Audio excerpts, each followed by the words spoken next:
ओम नमो भगवते वासुदेवाय। यूँ तो वर्ष में कुल 24 एकादशी तिथियां आती हैं, लेकिन आश्विन मास के कृष्ण पक्ष में आने वाली एकादशी बहुत ही खास मानी जाती है।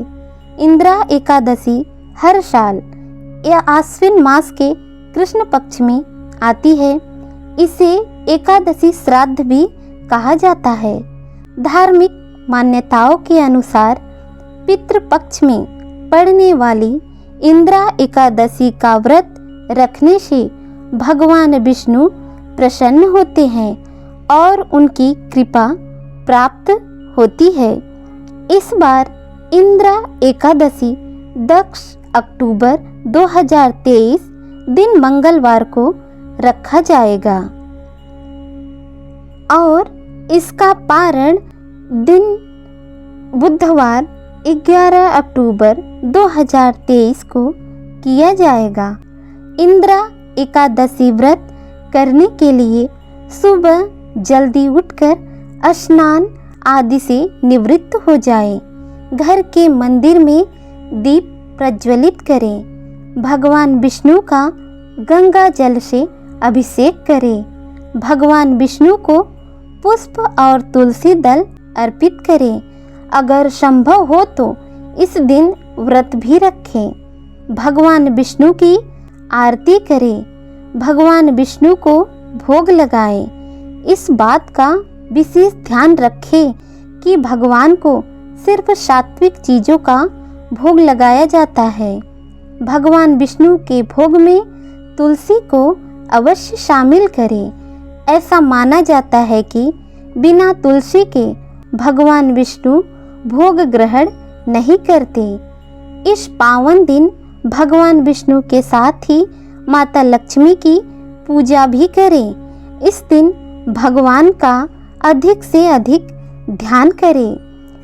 इस एकादशी के दिन विष्णु सहस्त्र नाम का पाठ भी अवश्य करें। इस दिन कथा भी सुनने का बहुत महत्व है, तो हम आपको कथा सुनाते हैं। कथा के अनुसार धर्मराज युधिष्ठिर कहने लगे, हे केशव, हे प्रभु, आश्विन कृष्ण एकादशी का क्या नाम है? इसकी विधि तथा फल क्या है? जो भी हो कृपा करके आप मुझसे कहिए। भगवान श्री कृष्ण कहने लगे, हे धर्मराज, इस एकादशी का नाम इंद्रा एकादशी है। यह एकादशी पापों को नष्ट करने वाली तथा पितरों को अधिगति से मुक्ति देने वाली होती है। हे राजन, ध्यान पूर्वक इस कथा को सुनो। इसके सुनने मात्र से ही वाजपेय यज्ञ का फल मिलता है। प्राचीन काल में सतयुग के समय में महिष्मती नाम की एक नगरी में इंद्रसेन नाम का एक प्रतापी राजा धर्म पूर्वक अपनी प्रजा का पालन करता था और शासन करता था। वह राजा पुत्र, पौत्र और धन आदि से संपन्न था।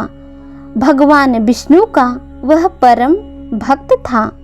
एक दिन जब राजा सुखपूर्वक अपनी सभा में बैठा था, तो आकाश मार्ग से महर्षि नारद उतरकर उसकी सभा में आए। राजा ने उन्हें देखते ही हाथ जोड़कर प्रणाम किया और अपने सिंहासन से खड़ा हो गया और विधि पूर्वक आसन देकर जल भी दिया।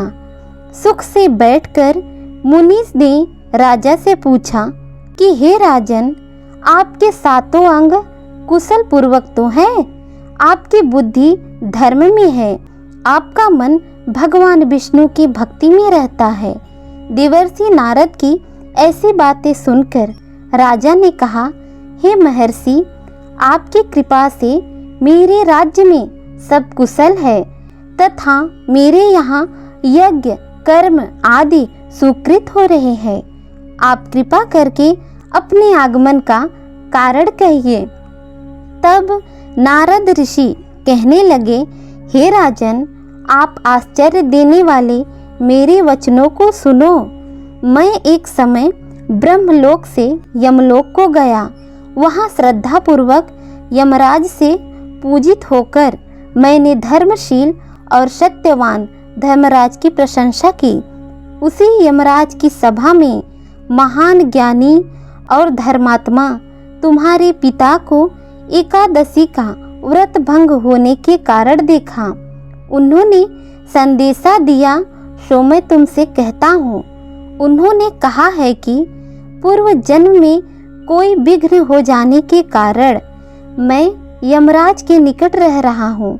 सो हे पुत्र, यदि तुम आश्विन माह की कृष्ण पक्ष की इंद्रा एकादशी का व्रत मेरे निमित्त करो और मुझे उस व्रत का फल अर्पण करो तो मुझे स्वर्ग की प्राप्ति होगी।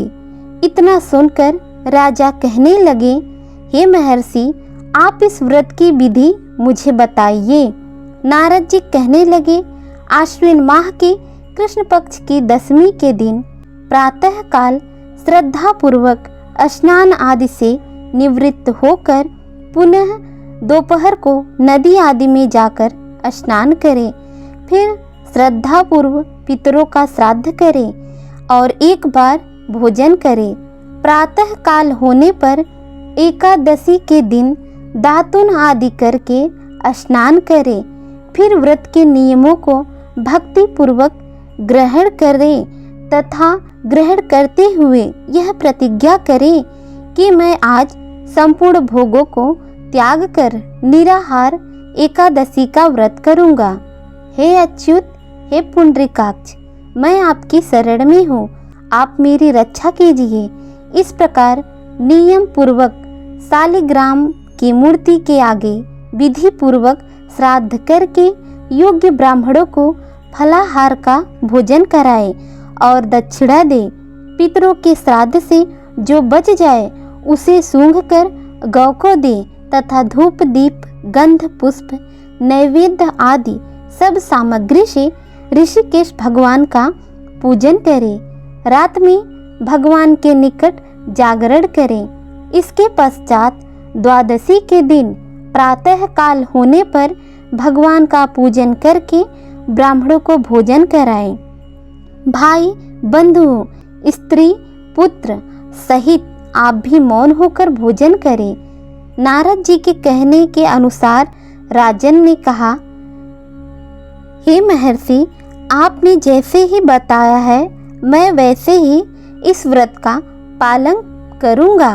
तब नारद जी ने कहा, हे राजन, इस विधि से यदि तुम आलस्य रहित होकर इस एकादशी का व्रत करोगे तो तुम्हारे पिता अवश्य ही स्वर्ग लोक को जाएंगे। इतना कहकर नारद जी वहां से अंतर्ध्यान हो गए। नारद जी के कथा अनुसार राजा द्वारा अपने बांधवों तथा दासों सहित व्रत करने से आकाश से पुष्पों की वर्षा हुई और उस राजा का पिता गरुड़ पर चढ़कर विष्णु लोक गया। राजा इंद्रसेन भी एकादशी के व्रत के प्रभाव से निष्कंटक राज्य करके अंत में अपने पुत्र को सिंहासन पर बैठाकर स्वर्गलोक को गया।